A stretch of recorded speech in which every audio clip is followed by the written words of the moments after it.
everybody, so today I'm going to go over and review my new teacher planner for this year. Normally I always got like the Erin Condren planners, the undated ones from Target, but while I really like those planners and the color scheme of those planners, and they do give you stickers, they're undated and you have to put all the stickers in, and then you have to write in, your classes and your periods every week and the dates, and it just gets a little time consuming. So this I saw last year at Staples, but I had already bought and written in my Erin Condren, so I went looking for it this year. I paid $19.99 for this. I think it was in the wrong spot, but it was listed on the ticket. It came up as $29.99 when they went to ring me out, but but on the ticket, like where it was on like an end cap, it said $19.99, like all the planners said $19.99. So they did honor the price at $19.99. So I feel like I got a good deal because I think it's $30 on Amazon. They do have different covers. And again, this is a dated planner.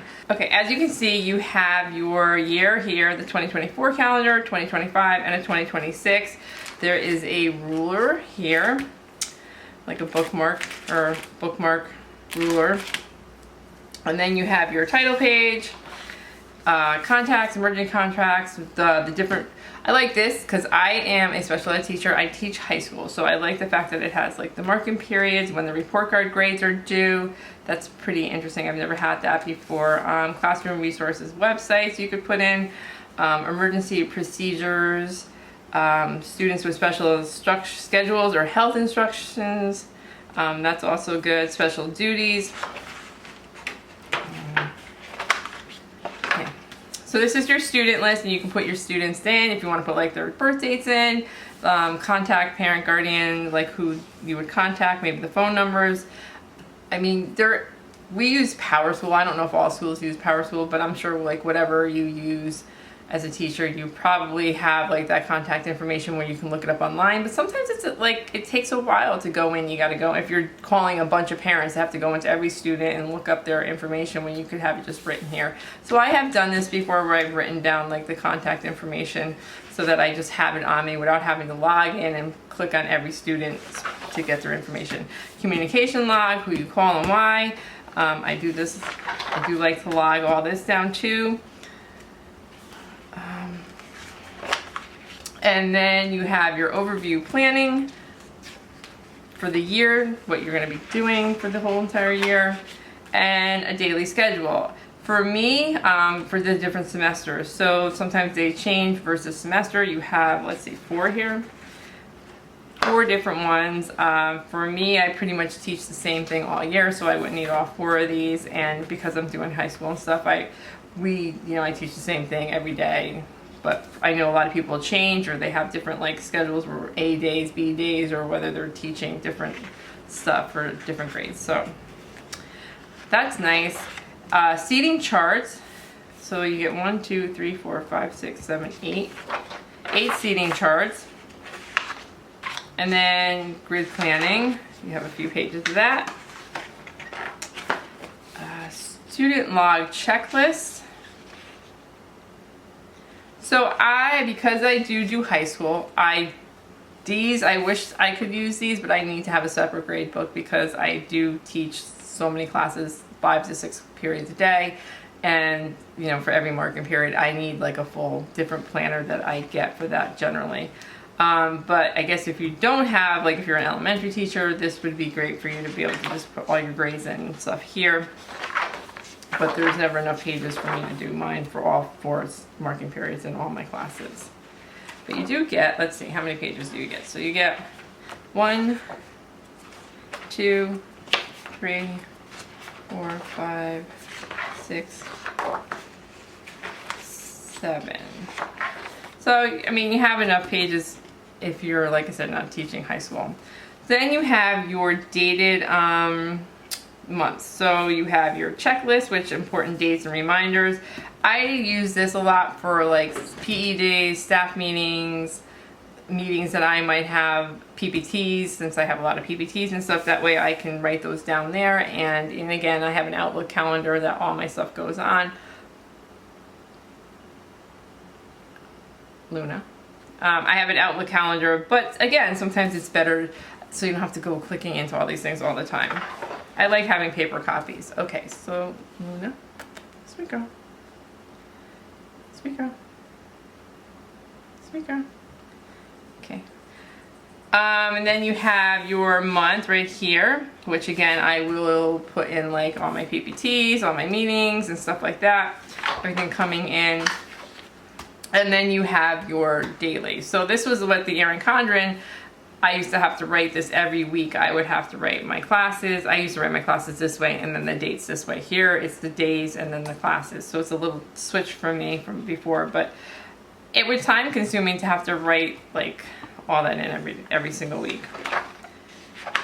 So it is the same color scheme for every month. So then you have your, you have your dot grid, you have this stuff for every month.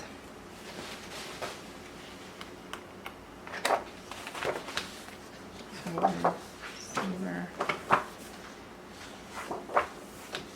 Okay. We have our months right here. And so you always have like a calendar or two of like the month before and the month after at the bottom or at the top, so that's helpful. It goes through July, so it starts with, let's see, did it start with August? So it starts with August and it goes through to July. So I don't usually have school in July, but it's still, you can still use it at home. And let's see, so it ends with July. And then you have some note pages, a couple line pages, and they give you the stickers. So here is the sticker pages.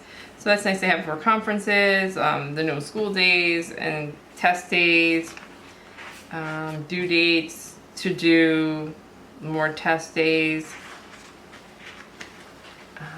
And then you have these plain stickers. You actually have a folder here. So this is a plastic folder and there are more stickers in here. So just plain stickers. 1, 2, 3, and then some more plain ones, 4, 5, 6. So 3 of each of those stickers that you can write in and stick right here. So I like the fact that it has this folder, and obviously I would probably put some more, maybe like meeting dates or something that I need to reference. One of the things actually I would probably put in here is like the counselors and stuff, like all the counselors, psychologists, the administrations. We have a pretty big school. I have a pretty big school, so when students are like, hey, who's my administrator, I can kind of look up and have that reference handy. So that's one of the things I like to have on me. I also, as a special ed teacher, another thing is I have like usually a spreadsheet of my kids' test dates, like when their annuals are, when their triannuals are. That's something I usually have to carry around with me so I can reference, so I know when I need to be testing and stuff. And then there is a folder. So here is a nice pocket folder right here. So that's great too. Like I said, you can keep those things either in here, like have something facing this way, something facing this way. It's stuff that you're always going to be looking at on a daily basis, and then any kind of like notes or anything that you need, that's great that you can put these in here. And then you have your academic year again here, and then the back cover. So this is the Global Planner. I will put a link. I got mine at Staples. I believe, I know they have, Staples only had like just 1 or 2 covers. They have an undated one at Staples too, and then they had this one. But I know on Amazon they have a lot of them, so multiple different covers and stuff. And I think this is the deluxe one. They have another one that maybe there isn't deluxe, but this is the deluxe version. And overall, I think this is, a pretty good planner. I think it's pretty versatile, whether you are a high school, elementary school, special ed, regular ed teacher, middle school teacher. I think this fits the needs, because a lot of times when I'm looking for planners, some of them, they're not really geared to a high school teacher. Anyways, thank you so much for watching. Have a great day.